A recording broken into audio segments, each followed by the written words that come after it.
Hi everyone, glad to meet up again in this video. And this time we're going to introduce about how this aluminum part was machined in WayKen.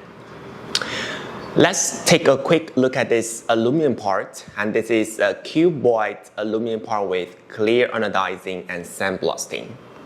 We can see there are some major details on the surfaces, like the holes, tappings, and steps, etc.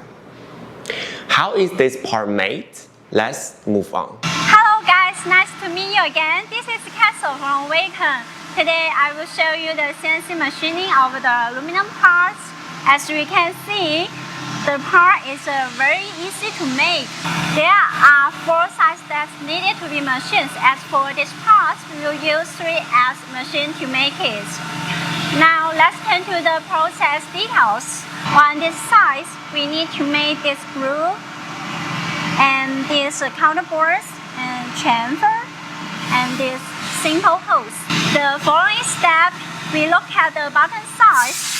This kidney shape hose and this countersinks and this threads are needed to be machined. Generally speaking, we will use rammer bottoming to make grooves, counterbores and the kidney shape hose.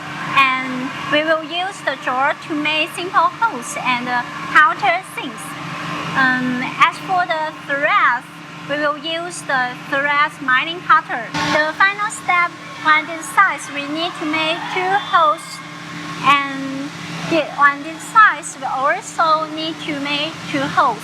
Finally, after the CNC machining process has been finished, this part will be taken to do the clear anodizing. Regarding of the aluminum part, we usually do a layer of fine sandblasting before anodizing to achieve better appearance. So this part is with clear anodizing and sandblasting finish.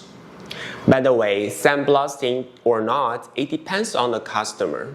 And what's more important to know is that some critical holes and threads must be protected during anodizing. Otherwise, the holes are very likely to become out of tolerance.